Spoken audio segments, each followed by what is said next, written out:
What's up, my YouTube family? And today, I'm doing something a little different. None of my drunk antics, little comedic, but hey, not today. Today, talk about a serious matter, and I say serious because it's probably affecting one way or another. It's affecting 60 to 70% of Americans, and I'll kind of run, you do it, and break it down. Of course, I'm not good at public speaking. I'm a comedian. Uh, I don't speak in complete sense, and I don't architect my words well. I messed that all up. Hey, no, let's no laughing matter though. So here, so the U.S. unemployment rate in June 2025 was 4%. This rate has remained relatively stable, fluctuating between 4% and 4.2% since May 2024. And that's according to the Bureaus of Labor and Statistics. In June 2025, there was approximately 7 million unemployed people in the United States, and that was according to the Bureau of the Labor and Statistics. Here's some more detailed breakdown. So let's say June 2025, the unemployment rate was 4.1%.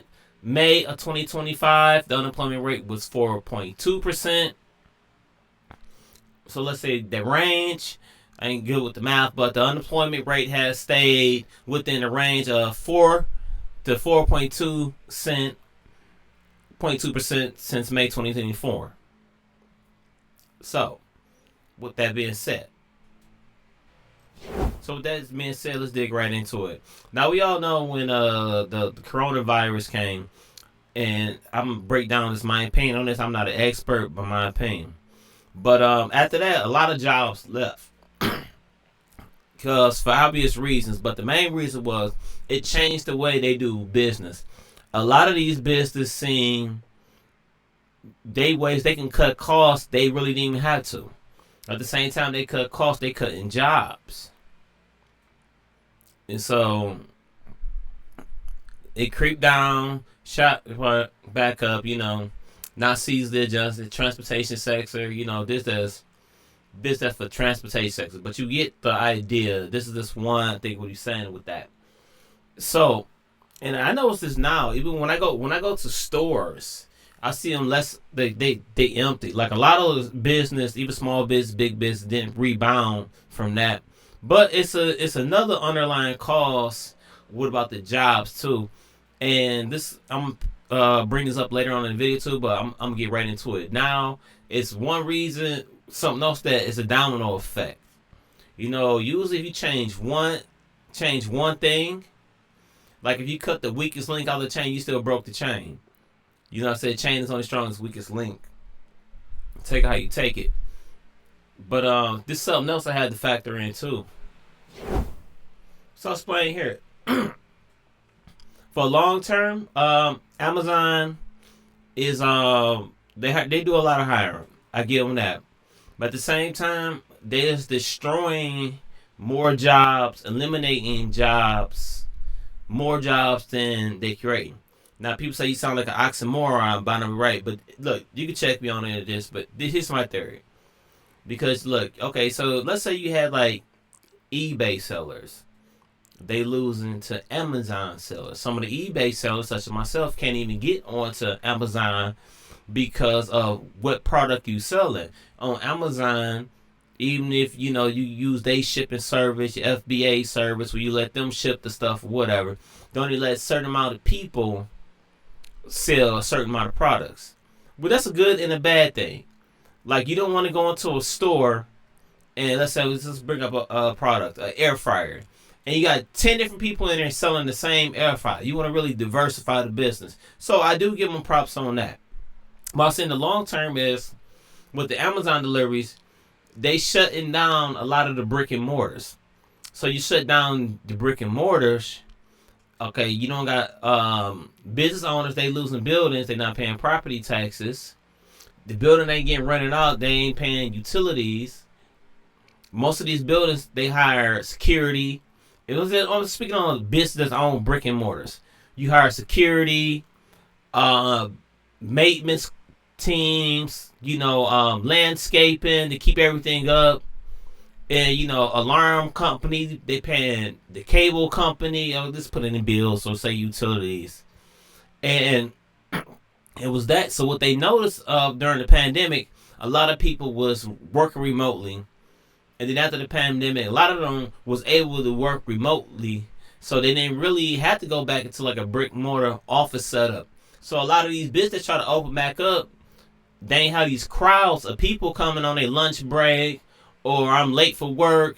I gotta run past the Starbucks and get my coffee, or hit the little kiosk, like a little newsstand, like in New York. They got the papers or hot dogs and all that little stuff, phone chargers, all the little eyes, gizmos and gadgets, odds and ends. So that stopped. So that's what I said. So now that's the domino effect. It's the long term effect. And so with Amazon over time, eventually, is it long term? That's why I said it's gonna do more harm than good. That's what I'm saying. If this is my theory, I mean, if I'm wrong on it, let me know. But that's putting a lot of people out of work. And hold on, I got something else for y'all. Let's check this out. And this was posted on July 3rd, 2025. The unemployment rate fell to 4.1%, the lowest since February. And again, it's a forecast for a slight increase to 4.3, a more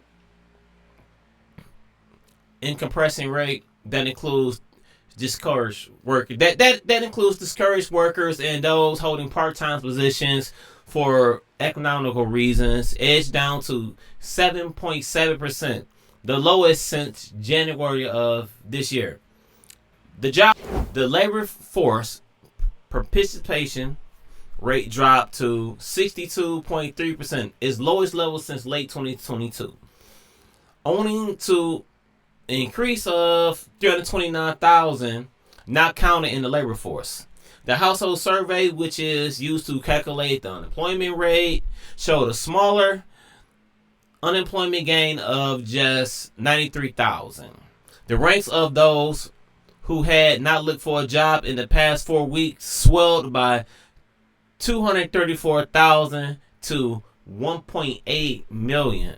Them numbers is alarming. Wow. Holy.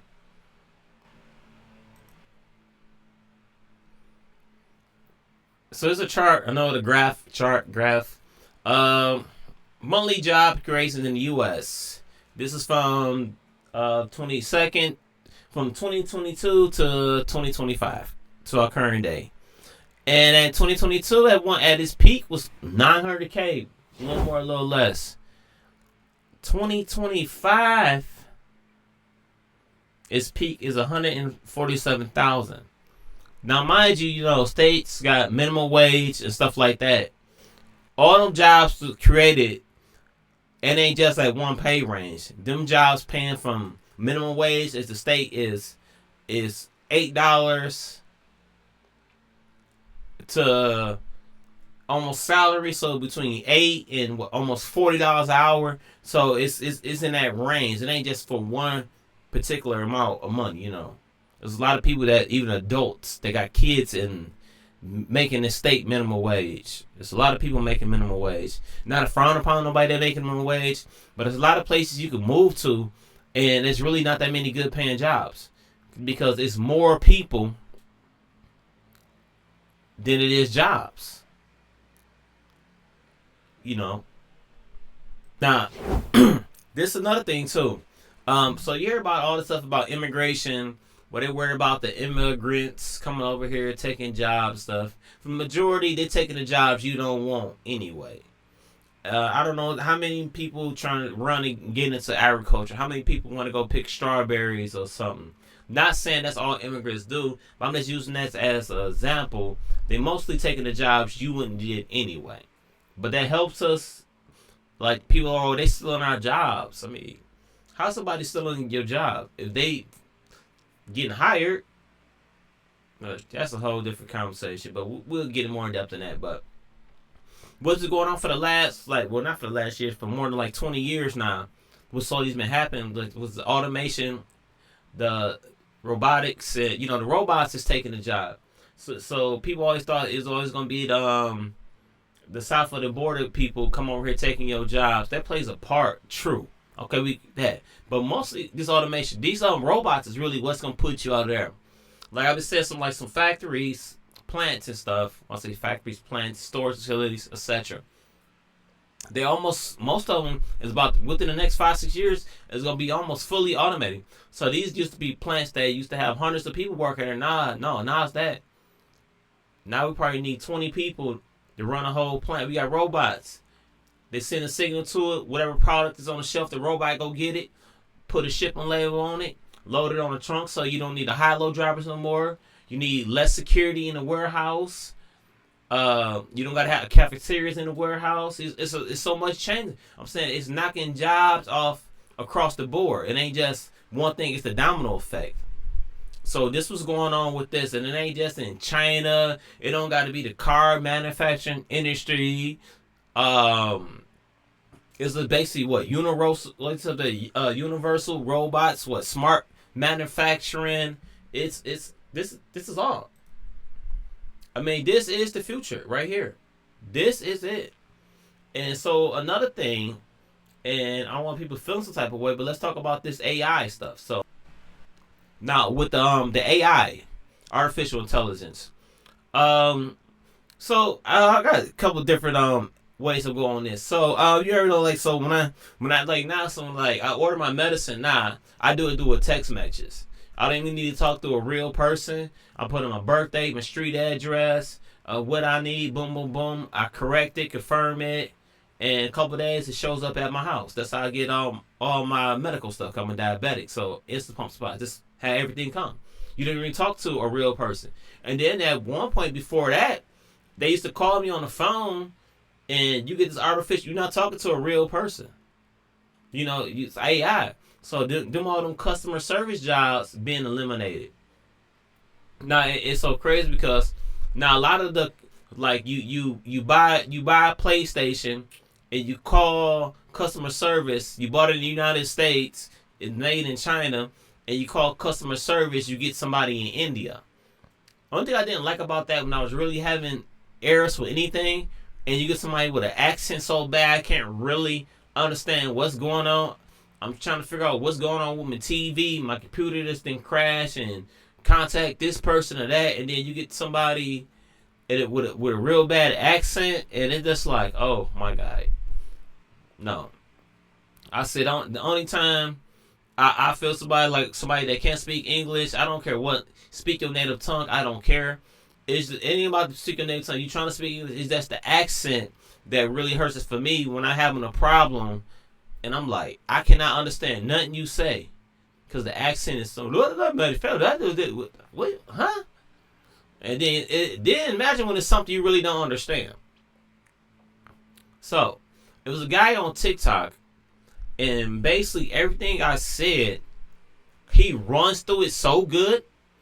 I mean, good enough. No, he's good. No, I applaud him. Give it to him. So I want you to see this TikTok video when this guy just went through this, and he taking it a couple different avenues too. But this right here is gonna bring everything full circle.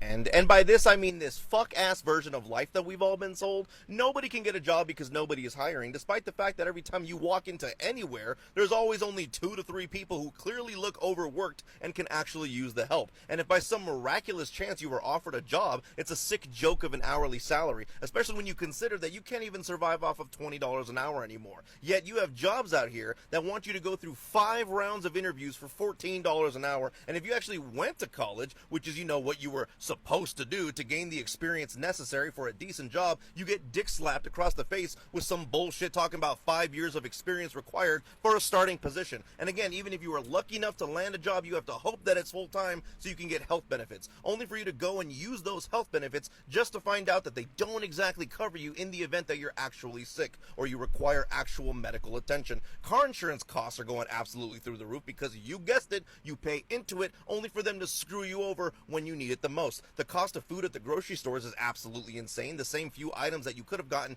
10 to 15 years ago now cost you at least $100 every time you step foot into that damn store. Corporate greed is at an all-time high. CEOs and companies keep getting more and more filthy rich every single year as they continue to increase the prices of their products. The housing market is a complete joke. You have corporations that are buying up homes and forcing us all to be forever renters. And speaking of rents, you have apartment complexes charging $2,000 a month for some shitbox little place that's not upgraded and it's falling apart, but they will have the audacity to charge you $250 for an application fee that you don't get back even if you don't get the place that conveniently also requires you to make 3 times the rent, plus a security deposit, plus first and last month just to move in. Can't live in your car because it's not safe and they'll kick you out of any parking lot that you try and stay in overnight. Can't even be homeless because now it's criminalized to do so. Every single thing that we eat is full of microplastics or chemicals, which is giving a disturbing amount of young people cancer these days. Everything that we are consuming in our media is nothing but brain rot garbage filled with propaganda or an agenda-driven message that we're tired of being forced to listen to, and our social media has fried our brains so much due to our insane codependency on dopamine hits due to our ridiculous depressing lives that now we can't even go to movie theaters anymore or take your children out to eat in public without needing to shove a screen in front of their faces or our faces to keep them distracted with quick short form content. Our language and how we communicate with one another is deteriorating right before our very eyes as TikTok lingo is becoming the new norm. You have real actual humans, adults even, who are out there saying phrases like fine shite or dead ass as if that makes any sense at all. And every one of our government officials and politicians in our communities and in Washington D.C., instead of actually putting together policies and laws which will help protect the people that they represent, are only focused on making themselves richer and not helping us at all. They rather regurgitate the same bullshit political talking points to keep us all fighting with each other. Left versus right, black versus white, pronouns, gender identity. In other words, our society is completely and totally fucked, and the people who could do anything about it are useless. So what then? How does this all end? Are we just all supposed to become content creators these days, hoping to buy into this rat race of competing for views and likes with the best hooks or engaging content to try and help us escape this slave matrix system that we've been forced to live in? I mean, just think about it. At what point are we ever going to get to a point in society where finally things start working out for us? What is that going to take? Because it seems to me that no matter what we do, no matter how hard we try, things don't seem to ever get any better. How is this supposed to lead to an eventual happy ending? Or are we just doomed to a shitty life led by shitty people until we clock out for good? I mean, think about the fact that you had a 1 in a trillion chance of being born, and this is the best that we can do? I don't know, man. Seems like we were destined for far greater things than to be sitting around here depressed, broke, and wishing for a better life. Shit just doesn't seem right to me. So how exactly is all of this supposed to end? And by this, I mean this fuck-ass version of life that we've all... Well, that pretty much sums it up right there. I mean, he just went in and, I broke it down a little more, but he explained it pretty good. For me, I caught on to it. He wasn't talking about me personally, but a lot of that was in my life. Majority of that was, and I think realistically, that's probably about 60-70% of Americans, like I said at the beginning of this video. But hey, thank y'all for watching the video. Let me know what y'all think in the comments. What did I get wrong? What did I get right? Like and subscribe to the channel. And hey, leave something in the comments. What you want to hear me talk about? Let's talk about it. Peace.